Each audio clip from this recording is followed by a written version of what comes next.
할렐루야. 오늘도 우리를 죄와 사망의 권세에서 구원하여 주시고 예수 그리스도 안에서 생명 안에 왕노릇하게 하신 그 하나님께 감사와 영광을 올려드립니다. 오늘 우리는 사순절 셋째 주일 예배를 드리고 있습니다. 예수 그리스도께서 죄와 사망의 저주를 풀어주기 위해 십자가를 지시고 피 흘려 죽으심으로 사해 주신 그 죄, 하나님의 아들 예수 그리스도께서 죽음으로만 해결할 수 있는 그 죄가 무엇이며 그 죄가 인간을 어떻게 저주 아래 살게 하였는지 성경의 기록을 통해 분명하게 살펴보므로 이제는 더 이상 저주 아래 있지 아니하고 생명 안에서 왕노릇하는 저와 여러분 될 수 있기를 간절히 소망합니다. 우리는 창세기 3장 4절에서 6절의 그 짧은 말씀 안에 죄가 무엇이며 죄인이 되어버린 인간이 어떻게 본성이 오염되어 버렸는지 분명하게 보여주셨습니다. 죄가 의인이었던 완전한 아담과 하와를 어떠한 존재가 되게 하였을까? 사탄의 유혹은 하나님을 부인하고 내가 하나님 되라는 것이죠. 내가 하나님 됨을 입증하기 위해서 내가 가진 것으로 너를 증명하는 존재, 곧 소유가 목적이 되어버려서 육신의 정욕, 안목의 정욕, 이생의 자랑이라는 정욕과 탐심의 노예가 되어버렸다는 것, 이게 성경이 우리에게 알려주는 죄의 본질입니다.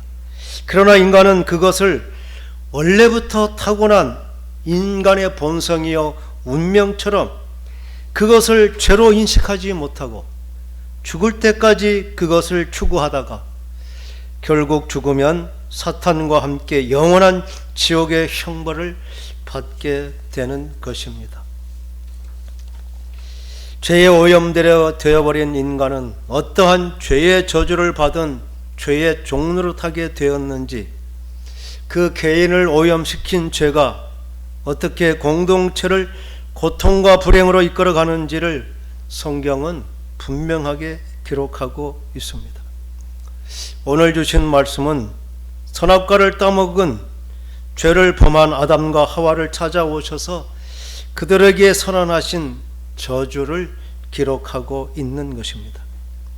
저주라는 단어가 성경에 처음으로 기록되고 있는데 14절의 말씀에도 뱀을 향해서 모든 짐승보다 더욱 저주를 받아 배로 다니고 살아있는 동안 흙을 먹을지니라.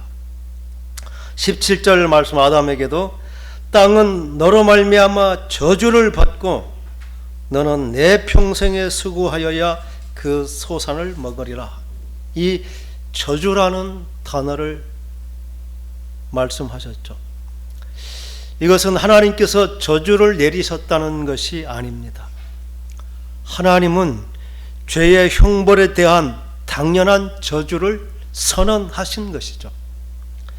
하나님께서 죄인에게 저주를 더하신 것이 아니라 죄의 대가로 받게 된 저주가 시작되었음을 공식적으로 선언한 것입니다. 그러므로 14절에서 17절, 19절 말씀까지는 뱀에게, 그리고 하와에게, 그리고 아담에게 하신 말씀은 그들이 범한 죄의 형벌로서 그들이 받게 될 죄의 저주를 기록한 것입니다.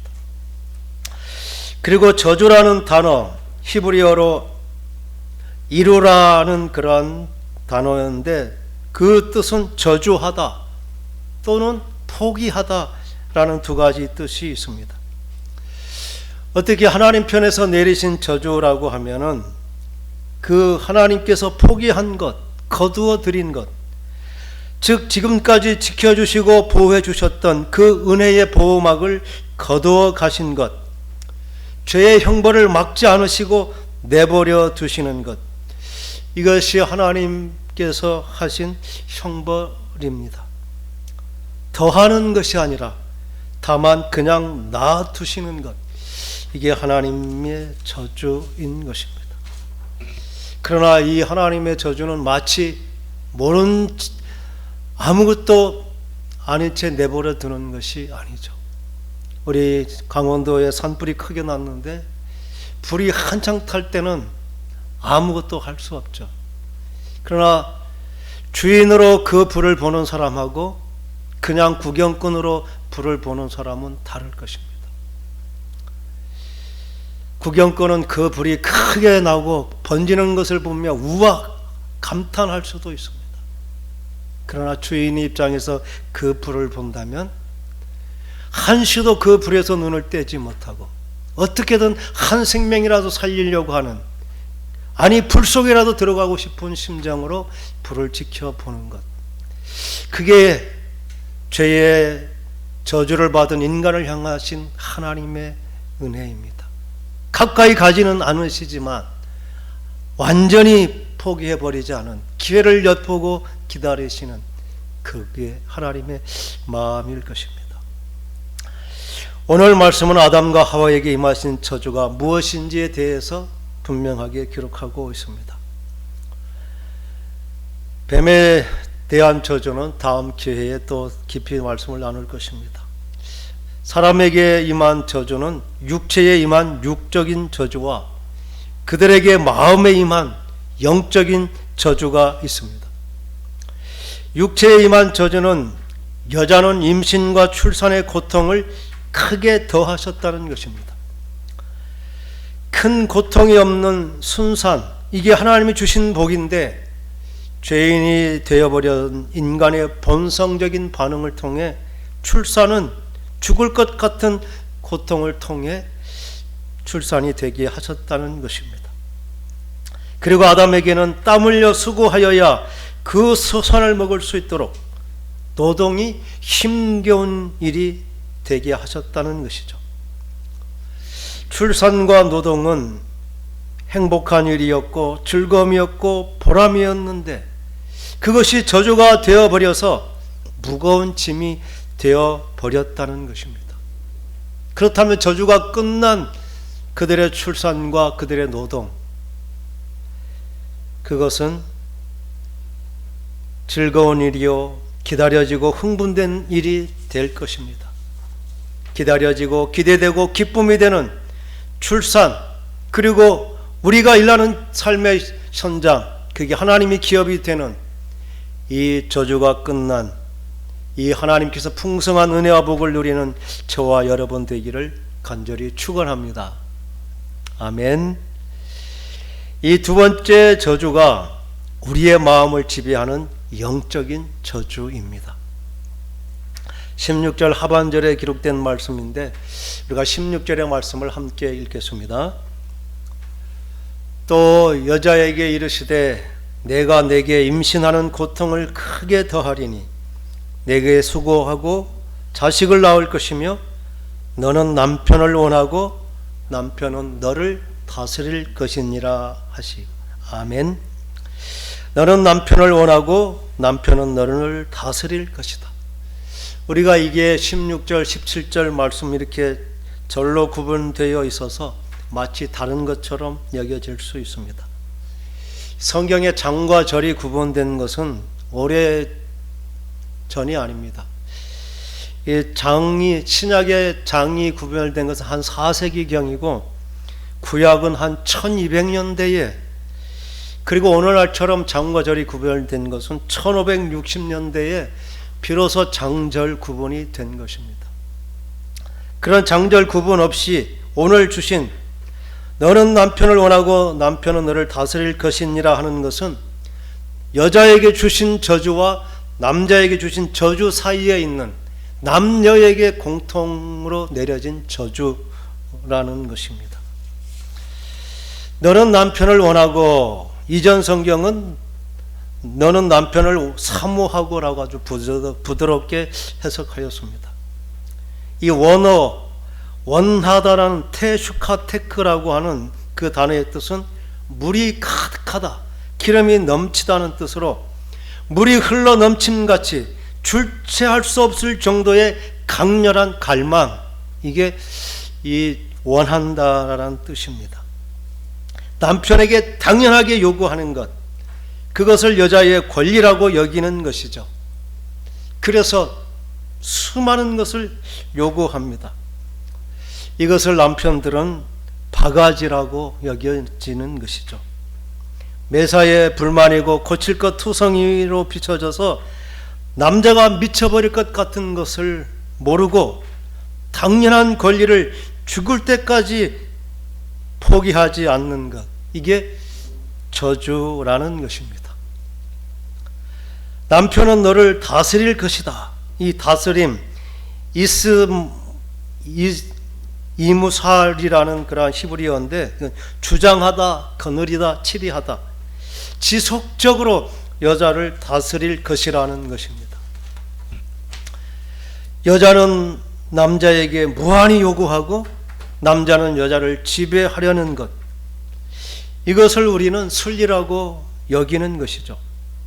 성경을 알고 있는 사람조차도 이것을 하나님이 정해주신 질서라고 받아들이는 것입니다. 그러나 이것은 하나님이 주신 권리도 질서도 아닌 죄의 저주받은 저주의 상태라는 것을 말씀은 분명하게 문맥을 통해서도 죄의 형벌로서 선포된 저주라는 것을 분명히 말씀하십니다.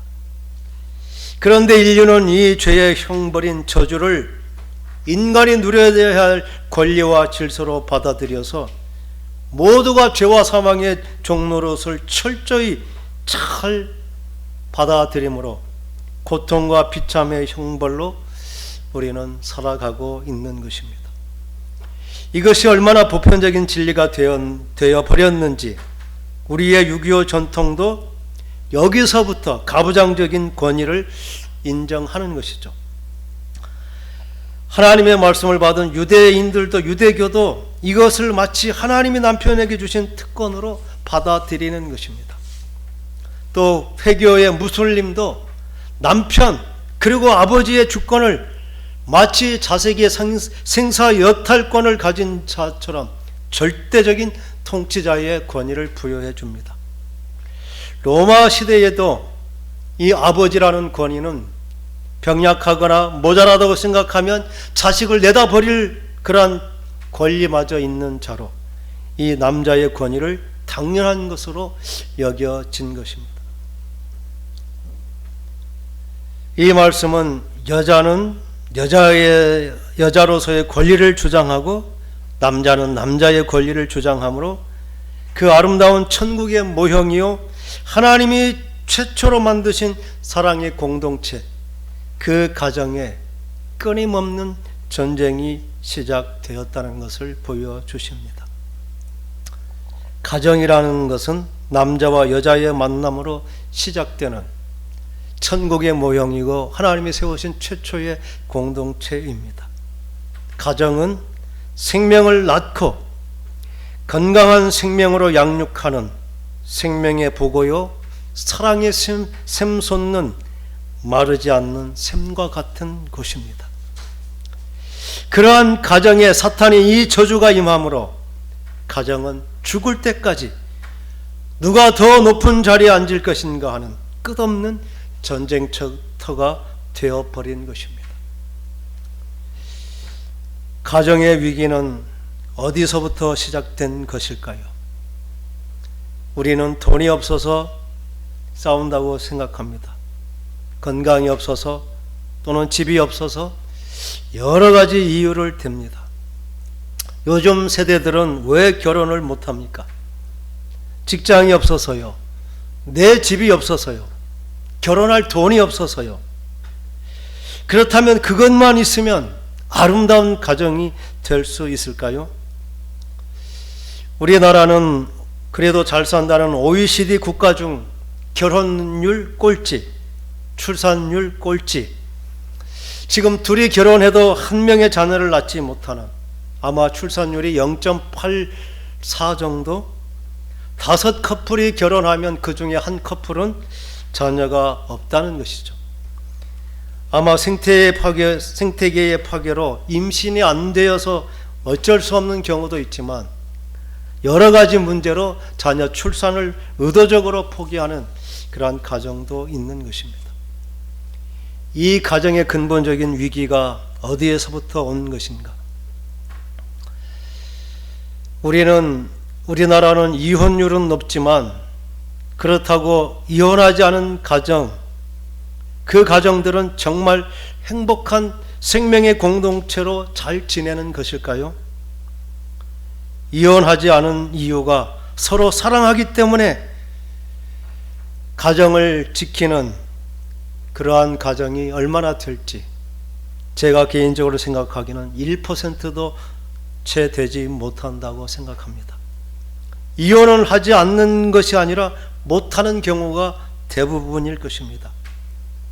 자식 때문에 또는 재산 때문에 또는 체면 때문에 아니면 먹고 살기 위해서 여러 가지 등등의 이유로 울며 겨자 먹기로 참고 그냥 가족이라는 형식을 지켜갈 뿐이지 진정 사랑으로 하나가 되는 가정이 얼마나 될까? 우리는 이혼의 사유 첫 번째가 성격 차이라고 들고 있습니다. 이 성격의 차이는 너무나 당연한 것입니다. 서로 다른 환경, 다른 가치관으로 살았기에 습관도 다르고 좋아하는 것도 또 살아가는 방식도 다 다른 것입니다. 그런데 그것을 다른 그대로 인정하고 받아들이지 못하고 나에게 기준에 맞추려고 하는 그 이유가 어디 있습니까? 이것은 사탄의 저주가 나의 본성을 충동해서 끝없는 분쟁의 불씨가 되게 한다는 사실을 우리가 분명히 깨닫지 못한다면 우리는 근본적인 문제를 해결할 수 없습니다. 우리는 인내심으로 참고 넘어갈 수는 있지만 우리는 참을 그때마다 내가 참았다는 그 마일리지가 쌓이고 쌓이면서 언젠가는 한 방에 터져버리게 되는 것입니다. 당연히 원하고 당연히 힘있고 자격이 있으니 지배하는 것은 진리가 아니라 사탄에 의해 변질된 본성이라는 것을 우리는 진심으로 받아들이고 내가 그렇게 반응하는 것이 죄의 종노릇 곧 죄라는 것을 우리가 뼛속까지 인정하지 않는다면 우리는 그리스도의 참된 종이 아닙니다. 우리가 그리스도와 연합하여 죽었다는 그것은 그 본성의 요구에 대하여 더 이상 반응하지 않는 자, 완전히 불구가 되어 죽었음을 고백하는, 그래서 내가 다스리려 하지 아니하고 원하려 하지 않고 있는 그대로 받아들일 수 있는 것, 이게 바로 진리에 반응하고 또 진리대로 살려고 하는 몸부림, 그것이 곧 생명 안에서 왕노릇하는 삶이라는 아주 가치 있는 것이라는 것을 우리는 깨달아야 할 것입니다. 성경이 말씀하시는 회복된 가정의 질서는 무엇일까요? 아담과 하와가 타락 이전에 누렸던 존재 방식, 어떤 존재 방식으로 살았을까? 그것은 그들을 지으신 하나님과 예수님의 존재 방식을 붕어빵처럼 닮았다는 것이죠. 예수님은 창세전에 하나님과 함께 계셨던 삶의 방식을 스스로 말씀하셨는데 요한복음 15장 10절에 이렇게 말씀하셨습니다. 우리가 함께 읽어보겠습니다. 내가 아버지의 계명을 지켜 그의 사랑 안에 거하는 것 같이 너희도 내 계명을 지키면 내 사랑 안에 거하리라. 예수 그리스도는 하나님의 명령에 절대 복종하고 하나님은 그런 아들에게 전권을 내어주시는 사랑을 베풀어 주시는 것, 이 절대적인 복종과 모든 것을 내어주시는 사랑, 이것이 하나님과 예수님의 존재 방식이며 하나님의 형상을 닮은 아담과 하와의 본래의 존재 방식이었다는 것입니다. 그 안에는 참된 행복과 참된 기쁨이 있는 참된 생명의 공동체가 되는 것이죠.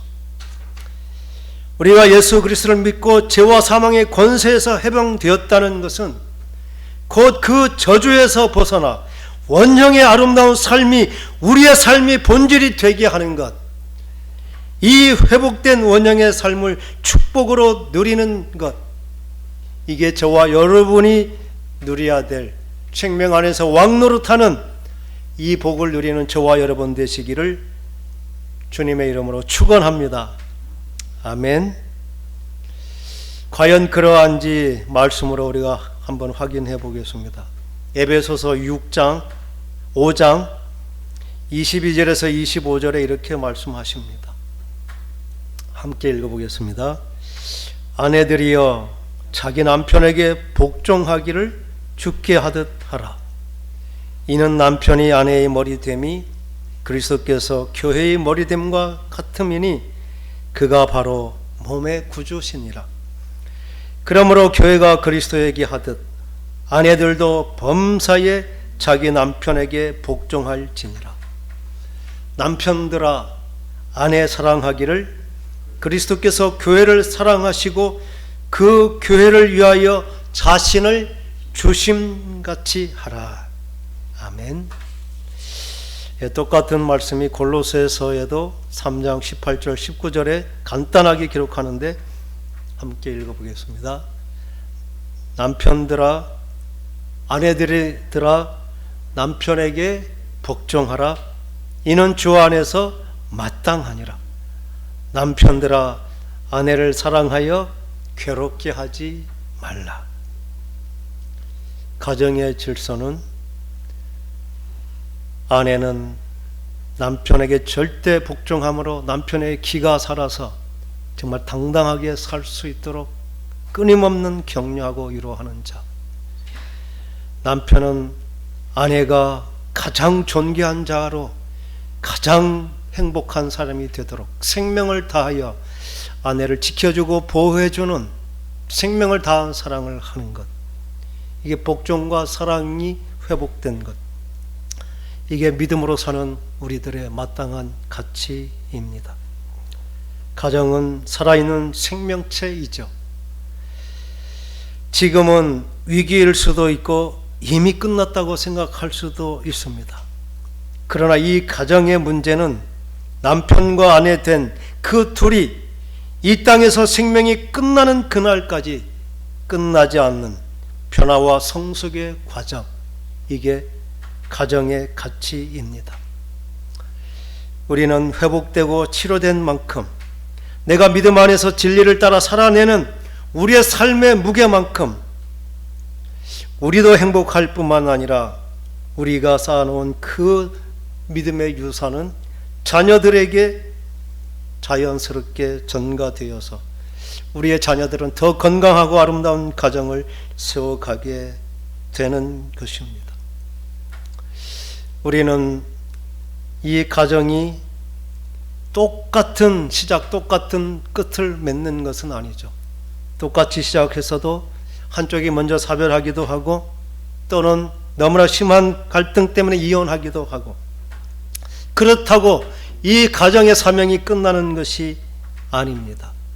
한쪽이 살아있는 한 이 복종과 사랑의 관계, 잘못한 것은 우리가 뉘우치고 할 수 있는 것은 지금 최선을 다해서 이 가정이라는 건강한 삶의 자리를 회복시켜 나가는 것, 이게 우리 가정이라는 그 길을 걷게 하신 우리에게 주신 우리의 과제인 것입니다. 우리는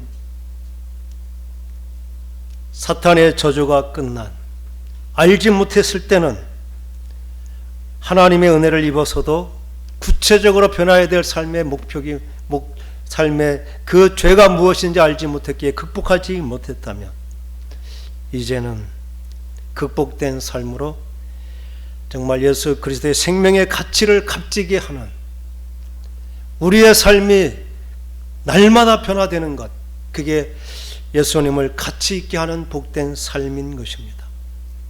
우리는 가정이라는 공동체를 주셨고 그 안에 무한한 생명이 태어나고 건강하게 양육되고 행복을 만들어가는, 어떠한 갈증 가운데서도 목마르지 않는 끊임없는 샘솟는 정말 샘과 같은 기쁨의 근원, 그게 가정이 되게 하는 것, 그게 우리의 사명이고 우리에게 주신 복인 줄 믿습니다. 나의 그러한 믿음으로 사는 삶을 통해 나의 삶도 회복되고 우리의 자녀들이 건강하고 아름다운 가정을 이루어가면서 돈으로, 물질로, 어떤 제도로 구제할 수 없는 이 생육 번성 충만의 복을 회복케 하는, 그렇게 하나님의 위대한 원형의 모습을 살아내는 저와 여러분 될 수 있기를 간절히 축원합니다. 기도하겠습니다.